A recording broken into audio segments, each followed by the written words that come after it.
નમસ્કાર મિત્રો, ખાસ કરીને આજના વિડીયોમાં આપણે હાલમાં જે હવામાન ચાલી રહ્યું છે, ખાસ કરીને આજથી વરસાદની શરૂઆત થઈ છે, નૈઋત્યનું ચોમાસું ક્યાં પહોંચ્યું, આ તમામ વિષય ઉપર ચર્ચા કરવાની છે। સૌપ્રથમ હું આપને એ જણાવી દઉં કે આવનારા દિવસમાં આપણે બે ખેડૂત મિટિંગનું આયોજન કરેલું છે, જેમાં પ્રથમ ખેડૂત મિટિંગ છે આવતીકાલે એટલે કે તારીખ 18 જૂન 2026 અને ગુરુવારના રોજ સમય છે બપોરે 3:30 વાગ્યાનો મિટિંગનું સ્થળ છે બંધન પાર્ટી પ્લોટ મારુતિ દર્શન કોમ્પ્લેક્સની સામે, ભાવનગર રાજકોટ રોડ, ગામ સિંહોર, તાલુકો સિંહોર અને જિલ્લો ભાવનગર। બીજી ખેડૂત મિટિંગ છે તારીખ 19 જૂન 2026 અને શુક્રવારના રોજ સમય છે સાંજે 7:30 વાગ્યાનો, મિટિંગનું સ્થળ છે વાવડી પ્રાથમિક શાળા, ગામ વાવડી તણસા, તાલુકો ઘોઘા અને જિલ્લો ભાવનગર। આ બંને ખેડૂત મિટિંગની અંદર આપણે હવામાન, આવનારું ચોમાસું અને ઝેર મુક્ત ખેતી વિશેની ચર્ચા કરવાની છે। તો દરેક ખેડૂત ભાઈઓને આ બંને મિટિંગની અંદર જે સ્થળ નજીક પડતું હોય ત્યાં પધારવા માટે અમારું ભાવભર્યું આમંત્રણ છે। બીજી વાત મારે એ પણ કરવાની છે, થોડા દિવસ પહેલા આપણે કપાસના સારા બિયારણનો વિડીયો મૂકેલો હતો, એ વિડીયો પણ આ વિડીયો અંતમાં અહીં સાઈડમાં બતાવવામાં આવશે। એટલે ખાસ કરીને હવે જે વાત કરવાની છે નૈઋત્યના ચોમાસાની વાત કરવા જઈએ તો જે 8 જૂન 2026 થી જે જગ્યાએ ચોમાસું રોકાયું હતું,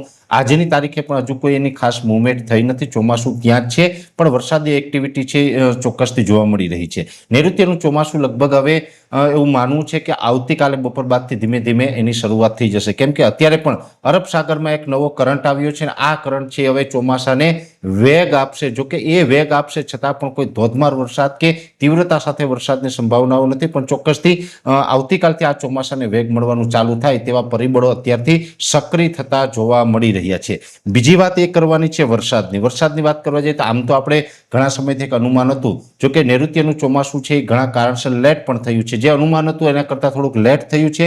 15 જૂન આસપાસ ચોમાસું ગુજરાતમાં પ્રવેશ કરીએ એવું અનુમાન હતું, બધા જ એક્સપર્ટનું એવું અનુમાન હતું, જેમાં મારો પણ સમાવેશ થાય છે, પણ એ અનુમાન પ્રમાણે અત્યારે હજુ ચોમાસું પ્રવેશ નથી કર્યું, એટલે હવે પછી ગમે ત્યારે આવે તો પણ એ બધાનું અનુમાન હતું એના કરતાં લેટ ચોક્કસથી ગણી શકાય છે। બીજી વાત એ કરવાની છે કે આપણું એક બીજું અનુમાન હતું કે 15 જૂન આસપાસ વરસાદી ગતિવિધિ થશે, તો એ ગતિવિધિ આજથી જોવા મળી છે। ગઈ રાત્રે એટલે કે ગઈકાલે 16 તારીખ હતી, 16 જૂને મોડી રાત્રે પણ અમુક જગ્યાએ છૂટાછવાયા હળવા ઝાપટા જોવા મળ્યા, આજે 17 તારીખે પણ ઝાપટા જોવા મળ્યા। આપણે ગઈકાલના વિડીયોમાં પણ કીધું હતું કે આવતીકાલે 17 તારીખે છૂટાછવાયા ઝાપટા જોવા મળશે, જેમાં ખાસ કરીને દક્ષિણ ગુજરાત અને સૌરાષ્ટ્રના ગ્રામ્ય પંથકમાં અને એમાં પણ દરિયાઈ કાંઠાના વિસ્તારમાં અમુક જગ્યાએ છૂટાછવાયા હળવા સામાન્ય ઝાપટા જોવા મળ્યા છે, જેમાં જૂનાગઢ જિલ્લાના ગ્રામ્ય વિસ્તારમાં પણ ઝાપટા પડ્યા એવા વિડીયો અને સોશિયલ મીડિયાથી પણ મારા સુધી એ સમાચાર મળ્યા છે મને।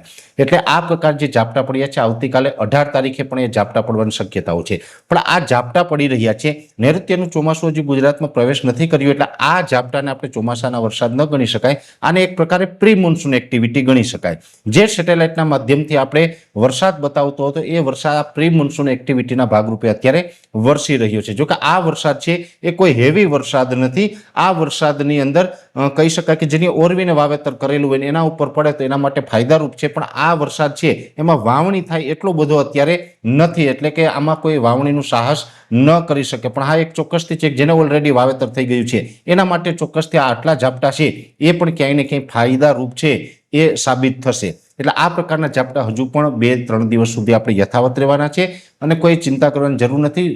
ઘણી વખત એવું બનતું હોય છે કે 15 જૂનની જગ્યાએ 5-10 દિવસ વાવણી લેટ થાય તો એ બહુ લેટ ના ગણાય। જો જૂન મહિનો આખો પૂરો થઈ જાય અને વાવણી ન થાય તો પછી એ લેટ ગણાય, પણ આ વર્ષે એટલું બધું લેટ થવાનું નથી। હવે ચોમાસું છે એ ટૂંક સમયની અંદર લગભગ આવતીકાલથી તેની મૂવમેન્ટ ચાલુ થઈ જશે અને 20 તારીખ સુધીમાં લગભગ ગુજરાતના ઘણા વિસ્તાર એવા હશે કે ત્યાં વાવણી લાયક વરસાદ પણ દસ્તક દેશે। જો કે આપણે પહેલા જ જણાવ્યું હતું કે જે 15 તારીખ આસપાસનો વરસાદ હશે એમાં સૌરાષ્ટ્ર અને દક્ષિણ ગુજરાતના કદાચ છૂટાછવાયા વિસ્તારમાં અમુક વિસ્તારમાં વાવણી લાયક થાય, બાકી આમાં બહુ પરફોર્મન્સ રહેવાનું નથી। 22 થી 25 જૂન વાળો જે રાઉન્ડ છે એમાં પછી આપણે સારા પરફોર્મન્સ જોવા મળશે ને એમાં લગભગ બધાનો વાવણીનો વારો પણ આવી જશે। એટલે આ પ્રકારનું જે આપણું અનુમાન હતું એમાં એક નૈઋત્યનું ચોમાસું આપણે જે પહોંચવાનું હતું એ આપણા અનુમાન મુજબ લેટ થયું છે, પણ જે આપણું વરસાદનું અનુમાન હતું એ પ્રકારના છૂટાછવાયા હળવા વરસાદો છે એ આજથી જોવા મળી રહ્યા છે।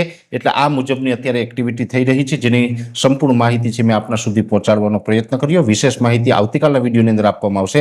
શરૂઆતમાં મેં આ જણાવ્યું તો આ સાઈડમાં વિડીયો દેખાઈને ટચ કરીને જશો એટલે કપાસના સારા બિયારણ વિશે સંપૂર્ણ માહિતી મળી જશે। યુટ્યુબ ચેનલને સબસ્ક્રાઇબ કરવી, સાથે ફેસબુક અને ઇન્સ્ટાગ્રામ આઈડીને ફોલો કરજો। નમસ્કાર।